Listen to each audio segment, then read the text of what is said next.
Hey everyone, I'm Steve Ball and you're watching the Cars and Chrome channel. Today I'm going to show you how to remove a Turbo 400 transmission from my El Camino. It's got the big block 396, but if you don't have a lift, I'm going to show you how to make it real easy. You can get that transmission out of there in no time, all by yourself. Alright, before we get started, I'm going to show you what I've been using for my hands-free lighting when I'm under there, because I'm using both hands, getting stuff disconnected. And instead of using a drop light and moving that around, sometimes it's just easier to use this. It also works great for other projects as well. I ordered this on Amazon. It's by brand Molaire, and it works really good. It takes a little while to charge up, but once it's charged up, it holds a charge for a long time and it'll get any project done. This is one of those headlamps that goes around your head. It's got the LEDs in the front. It's got the side lamp, and what you do to use it, it's got your on and off button right here, which will also toggle through. And that's your high in the front, your low, and then it has a side light right there, which works really well. It's got a high and a low, and then you're off. You can also use this button here if you want to. Instead of activating with that, you can use your hand to wave it on and off. So there's your high, and then you click that one. Now what happens is you can wave it on, wave it off. Same with all the other options with side light and high and low, but it may turn on and off if something passes by. I'm not sure. I don't really use it. So anyways, I got this on Amazon. You can get them for under $15. There's other brands on there. Make sure if you want to get this exact one, because I do highly recommend it. It's made by company Molaire. They have other ones. So it works great. Just get it. I'll turn this off here so it's not going on and off. Turn that off. Go ahead and put it on my head. It's pretty easy. Front. Like so. And once you get a feel of this, if you're under the car and you're not using it, once you get a feel, the button's right up there in the corner, so it's real easy to find. Won't blind you with that. And I turn that on low and also off. And there's high. Let's see here, and off. So that's what I'm going to be using when I'm filming this video for you underneath the car, showing you how to get this transmission out. So let's get started with that. All right, the first thing I did was I removed those upper two bolts. You got two at the top, left and right, and then you got two on each side down below, which are a lot easier to get to. The one on the left side, back in there, isn't too bad. I had the car down on the ground when I got that. It's raised up right now on jack stands. That one I just had to move my spark plug wires out of my way. I get my hand down there with a long 9/16 and got that from standing next to the fender there. But the one over here, especially if you have air conditioning, can be really difficult to get to. There's not a lot of room to work, and I used to take the hood off so I could climb up in this engine bay and get my face down in there and get that bolt out. It also has that little bracket that's attached to the vacuum modulator for the transmission and the dipstick bracket, and it's kind of tough to get that all fished in there. It can be a bear. So especially if you have an aftermarket vacuum modulator down there, a vacuum modulator tube, I should say, because they don't tack weld or spot weld the brackets onto the tube like the factory one, and that's flopping all over the place. So anyways, what I do to get that one off is I start by covering my carburetor.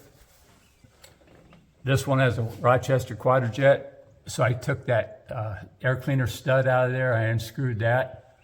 I got a big bath towel. I have plenty of old bath towels I use in the garage. Folded that up, and I lay that right there. And then I cover my valve cover, because I'm going to have my hands all over that. And anything else that I need to cover. I also have an old sheet folded up right there on my header panel. Of course, the header panel is open right now. That's my radiator support. And then I put moving blankets, plenty of padding all the way across here and really pat it up. And this is all done when the car's on the ground. Right now, as you can see, it's up in the air and I got plenty of room to get that transmission out of there. And I'll get into that in just a second. So I get the padding up there and then I just climb up, get a little step stool in the front here, climb up and just lay down in there where I can get my face right down in there to get that bolt out of there, and do the same to get it back in. But that's the easiest way I've found, and I don't have to remove the hood or anything to get in there. So that's one way to tackle that upper bolt on the right. And it comes down to the work underneath. It's pretty cut and dry.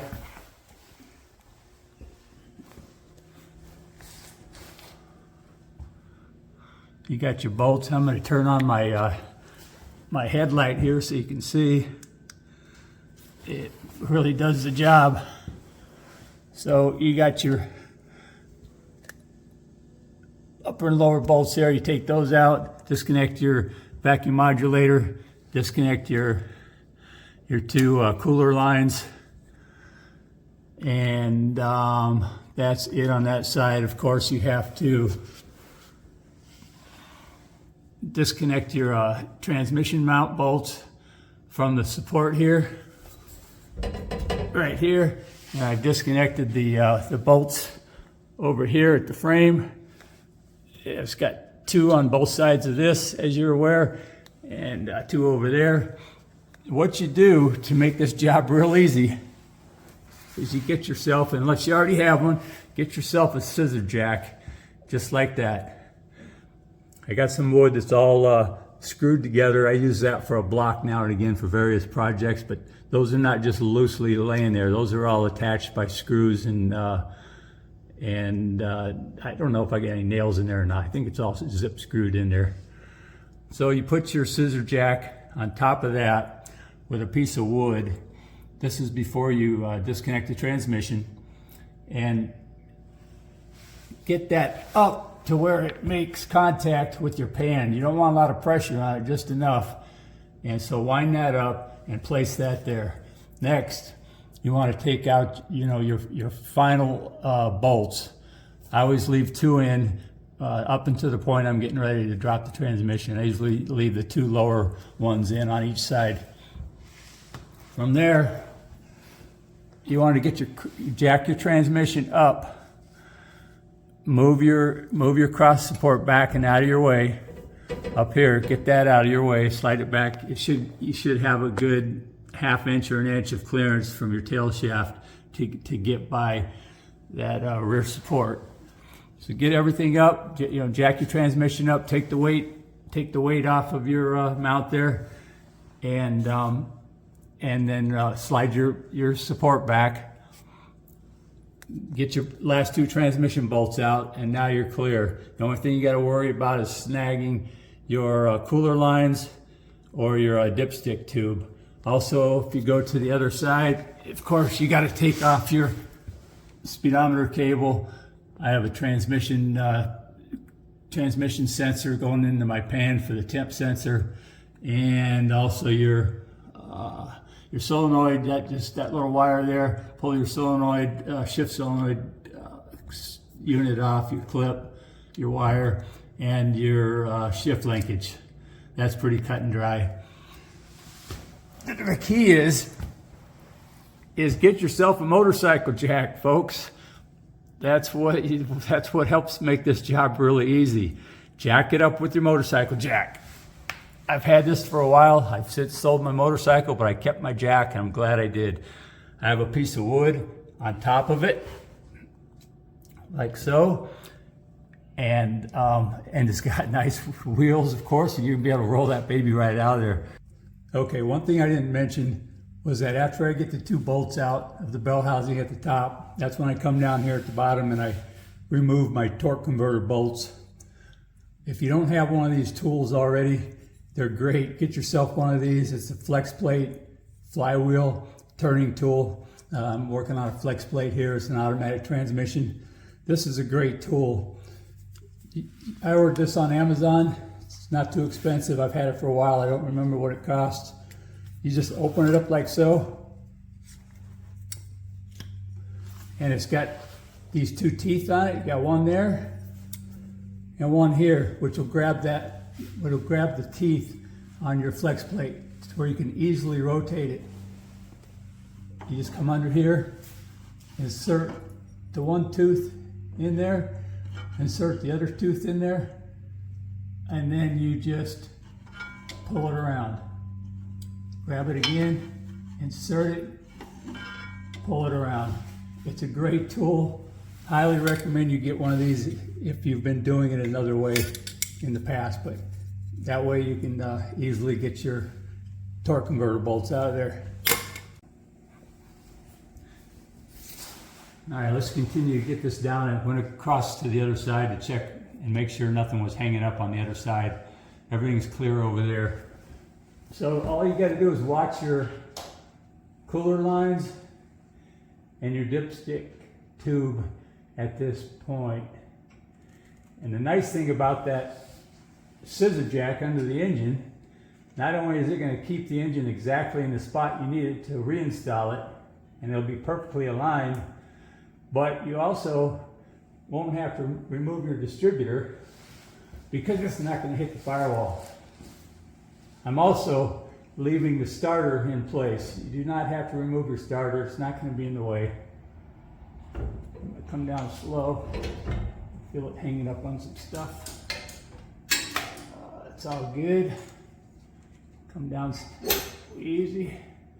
Well, you know, these jacks can get away from you.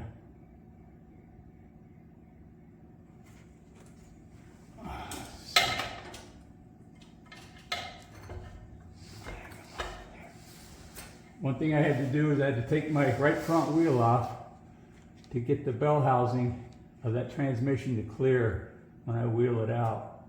We're coming down. Watch your cooler lines. And once you get your car up on jack stands this high, it's really easy to do this by yourself. It doesn't take any time at all. I do have the 6-ton jack stands in the front. Those are going to get you your height. Of course, you're going to need a jack to get it up that high. Your smaller jacks won't give it a lift unless you use a block of wood, but that's always kind of risky. I have the, I don't know what those are in the back, your standard jacks, 2-ton maybe. That gets me high enough. Those are under the axle. We're coming down, looking good. Look at that, people. If you're working on the ground, this is definitely the way to do it. Is it all the way down? I think I'm down. Okay, so we're down.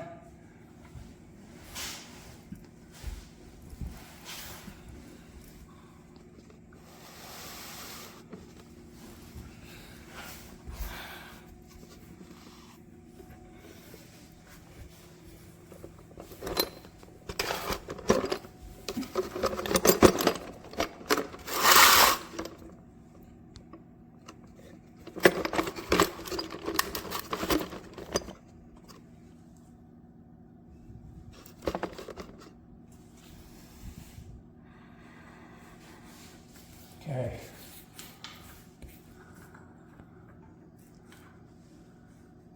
All right. Let's see. I take that dipstick tube out. That's got to come out.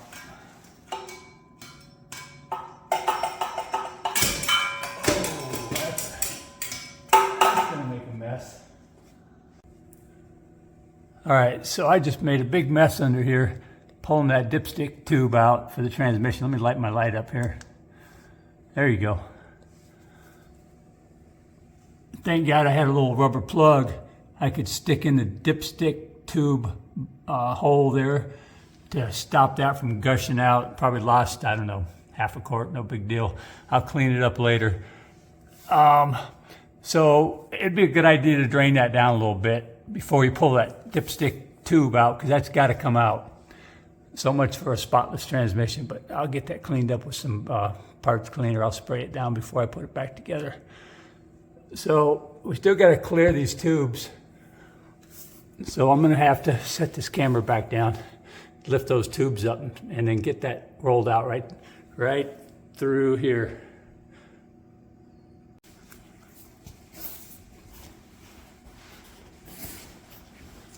All right, transmission's down all the way. We're clear.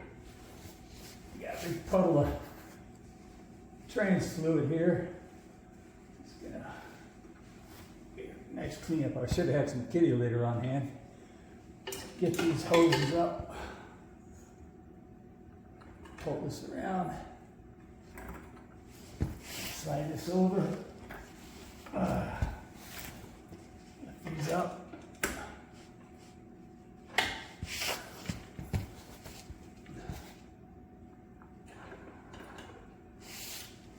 Blanket out of the way. Move the tubes.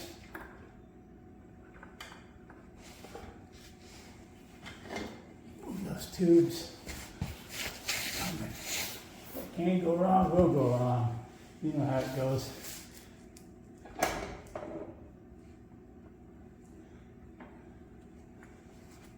we go. All right, how's it looking?